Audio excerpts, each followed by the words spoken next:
மலையாளத்தின் மிக முக்கிய திரைக்கலைஞரான ஸ்ரீனிவாசன் காலமானார். அவர் ஏன் மிக முக்கியமான கலைஞர் என்பதற்கு ஏராளமான காரணங்கள் இருக்கின்றன. நடிகை ஊர்வசியிடம் ஒருமுறை ஒரு கேள்வி கேட்கப்பட்டது.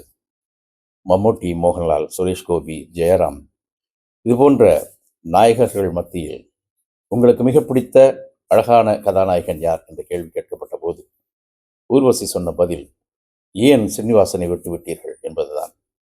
ஏனெனில் உண்மையில் எளியவர்களின் கதாநாயகனாக பெரிய உருவ தோற்றமோ உருவ பொலிவோ இல்லாமல் சாதாரணர்கள் கூட கதாநாயக அந்தஸ்தை பெற்று ரசிகர்களிடம் பெரிய வரவேற்பை பெற்றுவிட முடியும் என்பதை தனது அபாரமான எழுத்தாற்றல் மூலம் நிரூபித்த உன்னதமான கலைஞன்தான் ஸ்ரீனிவாசன்.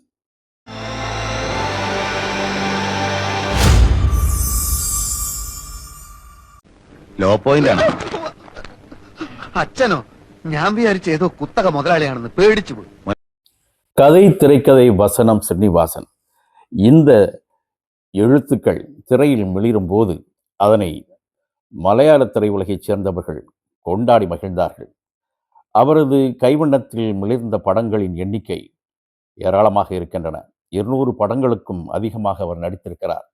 ஏராளமான படங்களை அவர் திரைக்கதை வசனம் எழுதியிருக்கிறார். 2 படங்களை மட்டுமே அவர் இயக்கியிருக்கிறார். ஸ்ரீனிவாசன் மிகப்பெரிய ஒரு திரைக்கதை ஆசிரியராக கொண்டாடப்படுவதற்குண்டான காரணம் என்ன தெரியுமா? அவருடைய நாயகர்கள் யாரும் பெரிய சூப்பர் ஹீரோக்களாக 100 பேரை அடித்து போட்டுட்டு அப்படியே நடந்து போகிறவங்களாக, அப்படியே ஸ்லோ மோஷன் நடக்கிறவங்களா, அந்த மாதிரியான நாட்கள்லாம் இல்லாமல் நம்ம பக்கத்து வீட்டில் இருக்கக்கூடியவர் அல்லது பக்கத்து தெருவில் இருக்கக்கூடியவர், நம்முடைய அலுவலகத்தில் வேலை செய்யக்கூடியவர், இது மாதிரியான சாதாரண மனிதர்களைத்தான் அவர் தனது திரைப்படங்களினுடைய நாயகர்களாக முன்னிறுத்தினார். அதன் மூலமாக பலமான சம்பவங்களை, ருசிகரமான வாழ்க்கையின் ருசிகரமான சம்பவங்களை எல்லாம் தொகுத்து அதை ஒரு திரைக்கதையாக்கி அதை நமக்கு தருவதன் மூலமாக மிகச்சிறப்பான திரைப்படங்களை உருவாக்க முடியும் என்பது அவரது நம்பிக்கையாக இருந்தது. നീ അല്ലേലും മനസാക്ഷി ഇല്ലാത്തവനാണ്. ആണ് ദാസാ, ഞാൻ നിന്റെ ഒരു സുഹൃത്തായിരുന്നു. ആയിരുന്നു എന്ന് വെച്ചാൽ ഇപ്പോഴല്ലേ? അല്ല. പോളണ്ടിനെ പറ്റി നീ ഒരു അക്ഷരം മിണ്ടരുത്, എനിക്കത് ഇഷ്ടമല്ല. Start action cut. ആർട്ടിസ്റ്റ് കുളത്തിലേക്ക് ചാടുകയാണല്ലോ, അപ്പോ ക്യാമറയും ഒപ്പം ചാടട്ടെ. ഞാനേ പോളിടെക്നിക്ക് പഠിച്ചതാ.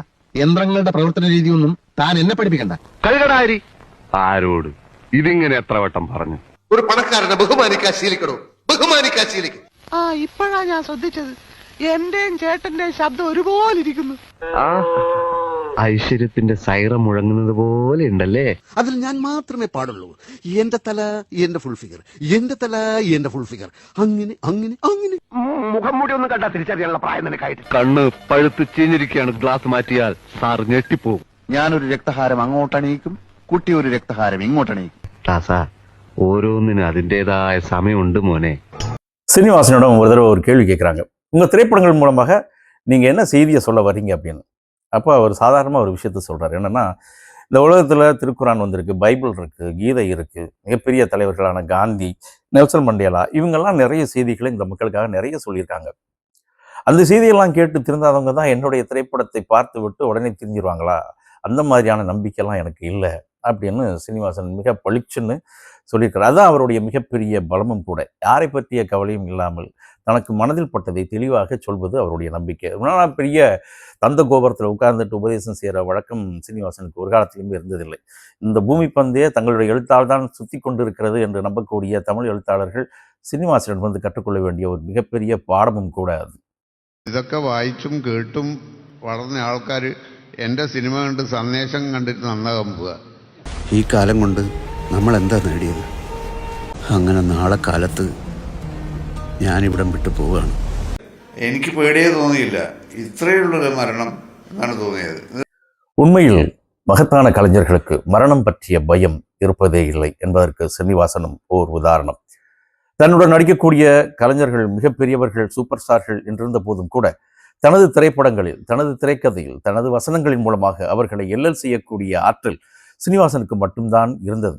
மலையாள திரையுலகில் தன்னுடன் நடித்த எல்லா கலைஞர்களையும் அவரால் கிண்டல் செய்ய முடிந்திருக்கிறது.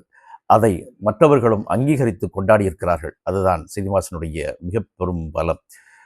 ஆற்றல் மிகுந்த ஒரு சிறந்த கலைஞன், தன்னுடைய எழுத்திற்கும் தன்னுடைய படைப்பிற்கும் எப்போதும் நேர்மையாக இருந்த கலைஞன் இன்று நம்மோடு இல்லை. ஸ்ரீனிவாசனின் இழப்பு மலையாள திரையுலகிற்கு மட்டுமல்ல, இந்திய திரையுலகிற்கே பேரிழப்புதான்.